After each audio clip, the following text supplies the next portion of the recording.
Hello and welcome to another video from fantasyfootballscout.co.uk. Today I'm joined by Neil to discuss the latest team news ahead of Game Week 25. Neil, welcome, how are you? I'm very well. How are you, Joe? Yes, I'm good. I'm just going to stop you there and start again. Something wrong with your mic? I don't know if you're on the same mic or... Closer. Ah, you sounded good then. Any better? Or not? Sort of. Are you near to it a bit more? Should I try and adjust some levels here on my microphone, see if there's anything Could I be. can do? Oh, hang on. Oh, that sounded good. No, I have got it selected. It is definitely selected my external mic. Now you sound great. You sound Is that absolutely... really? Oh, I don't know what I've done there. Yeah, whatever you just did, it's brilliant. Okay, I'll just sort of crouch in this position. Oh, right, okay. Okay. It's like the TV aerial thing, is you got to have it in a certain... Yeah, don't move, don't move. Okay, yeah, okay, we'll start again then. I'll just... Try again, yeah. Yeah, I'll just edit that bit out. Okay. Hello and welcome to another video from fantasyfootballscout.co.uk. Today I'm joined by Neil to discuss the latest team news ahead of Game Week 25. Neil, welcome, how are you? I'm very well, thank you, yeah. How's things at your end? Yes, good. Full of excitement for double Game Week 25. Although those that saw the Scoutcast this week, actually the reality is that all of us aren't very excited at all. We think it's a bit of a trap for a lot of players, but I'll probably fall into it anyway. But let's have a look at the latest team news. So we'll start with Manchester United because there was some concerns around Pogba, very well owned, and to a lesser extent Martial as well. So what's the latest from Solskjaer about the injuries ahead of their trip to Leicester? Yeah, so Andy Martial was missing in midweek.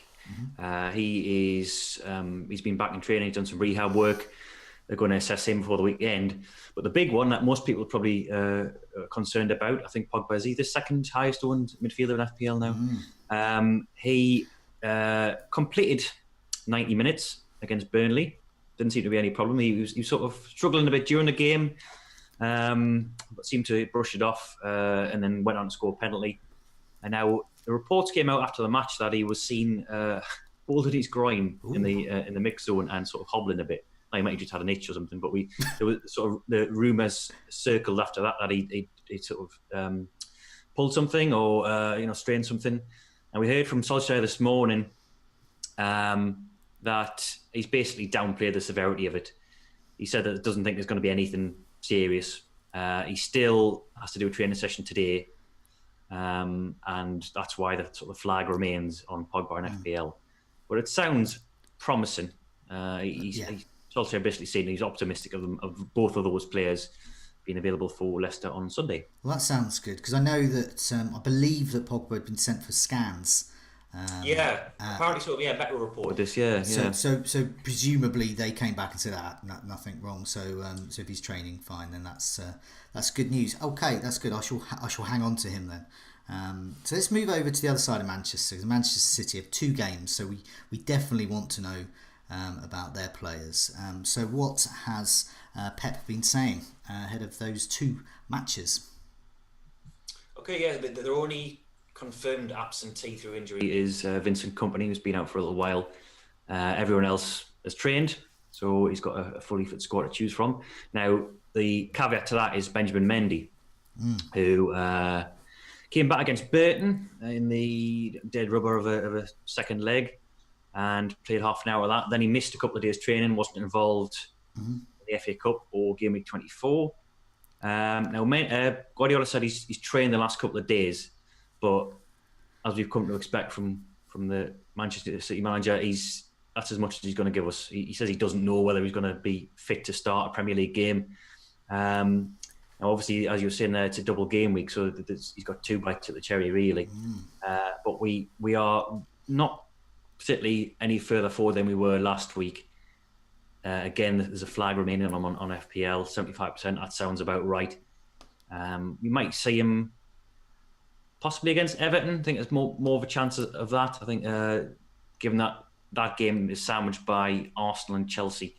It remains to be seen. Nothing definite on Mendy. but he's at least training with the rest of the squad. So he sounds like he's not a million miles away. So that sounds like, in terms of looking for getting Mendy in, it's very unlikely he'll play two. Yeah.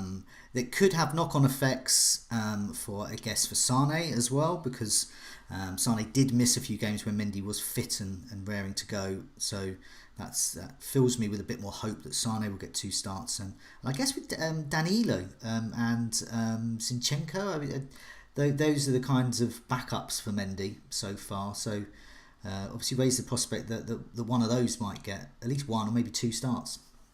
Yeah, Danilo is he sort of performed quite well over the last month. He was one of those players, a bit like sort of Gundogan, who was not maligned, but it wasn't one of the sort of City favourites. But he's arguably been the best fullback over the past month. He switched from left to right occasionally. He's played instead of Kyle Walker. But yeah, Delph and Zinchenko have sort of been sidelined a bit through Danilo's form.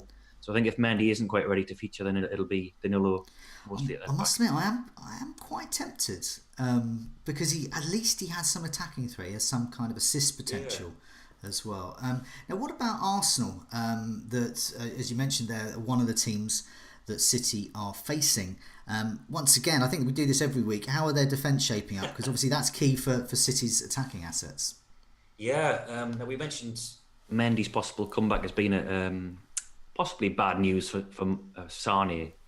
But on the positive side, Arsenal's right-back situation doesn't look particularly good. But they've lost Bellerin for what looks like the season. Maitland-Niles is needing to be assessed. He's got a knee injury.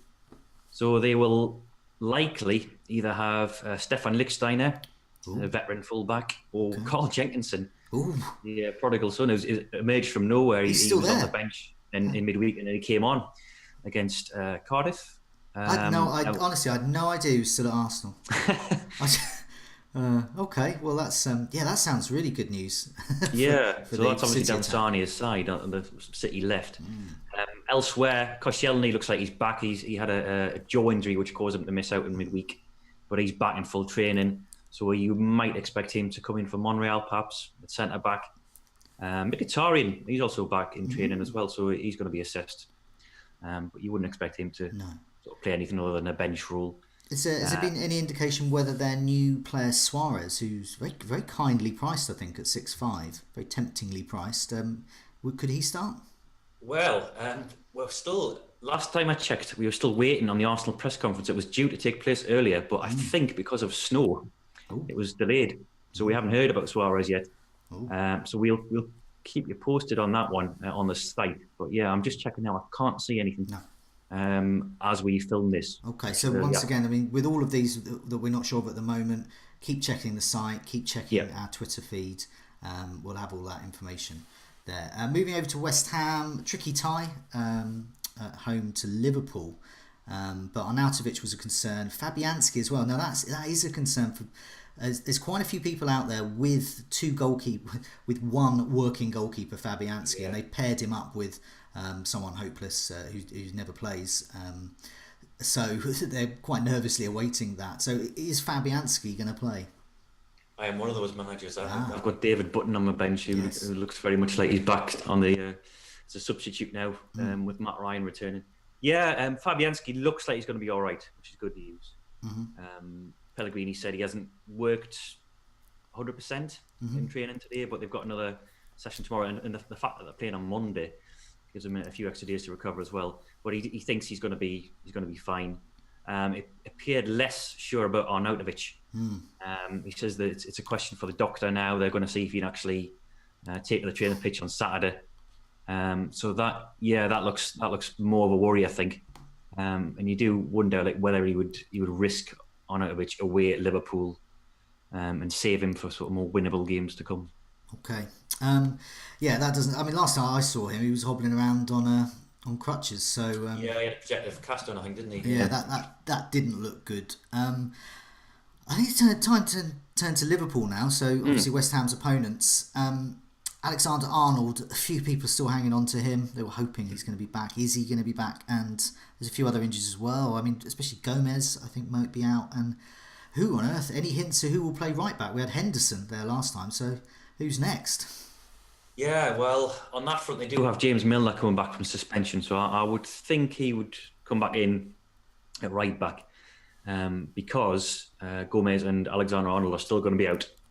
Now, Alexander, we've come full circle with Alexander-Arnold. I think when he first got injured, it was the middle of January, I think, and media reports suggested he was going to be out for a month. Klopp then very soon afterwards said, "Oh, he's actually not too bad. He's back in contention." He hasn't featured since. He's not going to be available this weekend. They are hoping that he'll return to full training next week, so he could be in line for return on the 9th of February, I think it is. That's game week 20. Round about a month.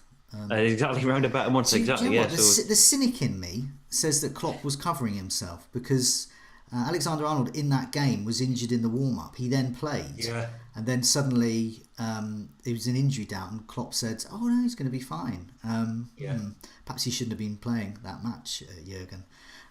You're right. Yeah. And Gomez, incidentally, he's I think he had a sort of minor setback. A journalist asked him if he would even be available for the Bayern game, the sort of Champions League, and Klopp was doubtful about that. So they haven't got a return date set on him.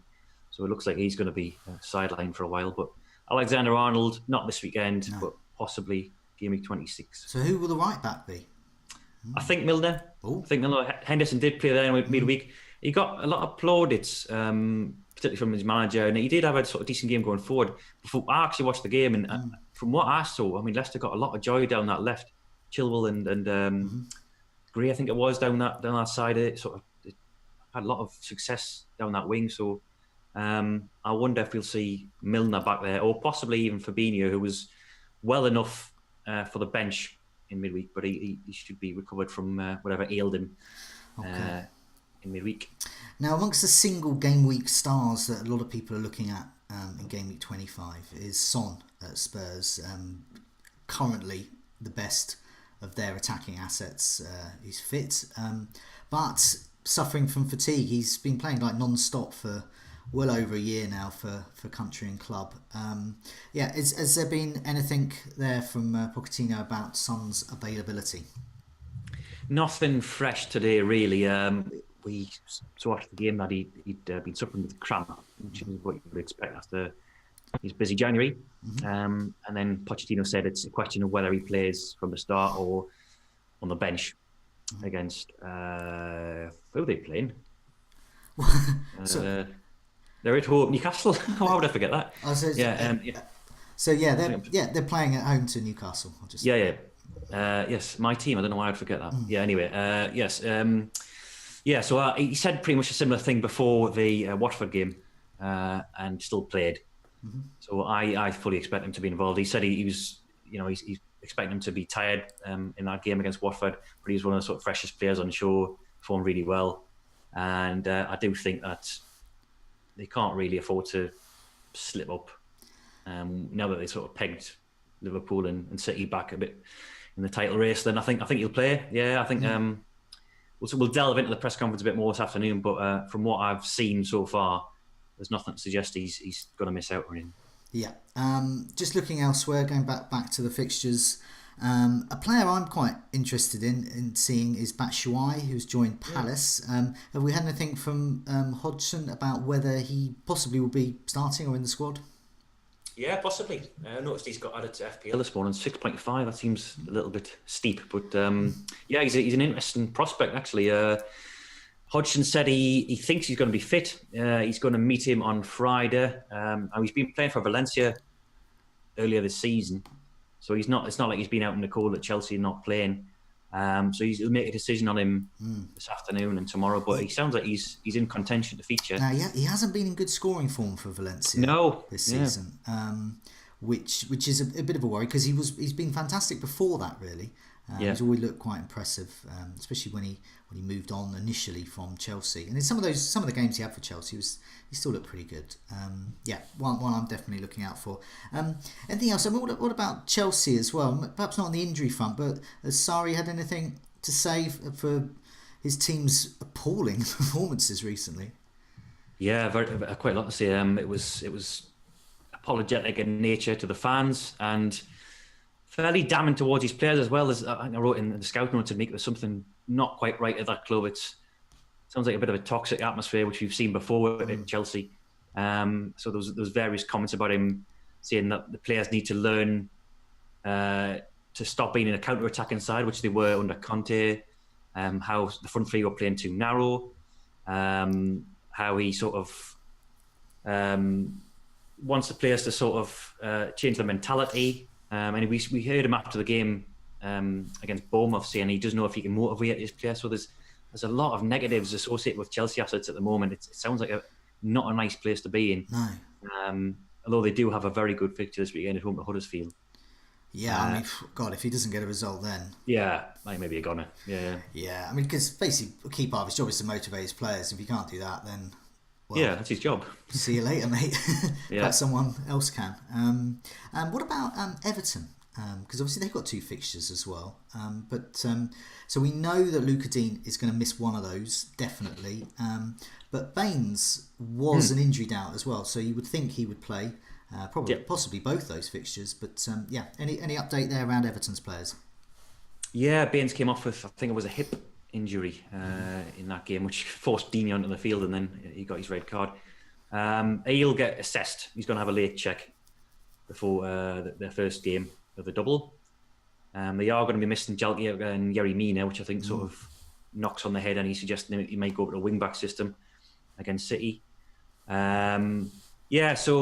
Dini will be suspended tomorrow. Baines will get an assessment.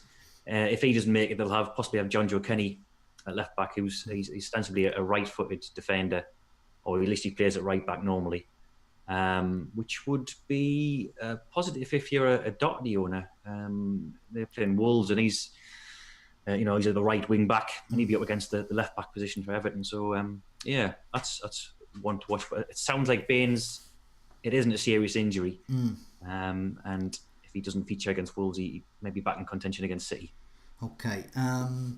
I guess that's also, it's of worth as well, because someone of Baines's experience as well, maybe he hasn't got quite the legs that he used to have, but he could possibly be a better option for Everton's defence against City, because Luca Dean has been, the matches I've seen, he seems to have given the ball away in silly places, and lots of slip-ups recently. He had a bad game against Millwall, didn't he? He gave away 2 silly free kicks, but I think Baines actually played quite well past a couple of games, so he's And just before we go, anything else of note? Yeah, I think that people have already seen by now that Callum Wilson's going to be out for 3 to 4 weeks. Okay. He's had a knee operation. There was no update on David Brooks specifically, but Howe did say that we're in the same position as they were last week, so that suggests he's going to be all right. Looking around elsewhere, Warnock said that Camarasa was still struggling. There's a lot of people sort of budget bench fodder option, and they might have been looking at that fixture. Bournemouth at home is a possible potential to play him. So he's not certain to feature. And apart from that, slim pickings. I think I'll round everything up on the team news roundup on 5 o'clock, and I'll have all the team news predictions written up by this evening as well. But great. As far as the main FPL players, I don't think there's much to report. Great, thanks for that. And good reminder there. Do keep checking the website. Do keep checking what we've got to say on Twitter as well. So we'll get all the latest updated as and when we know. But in the meantime, thanks so much for joining me, Neil, and good luck for the double game week. Yeah, good luck to you too. See you soon.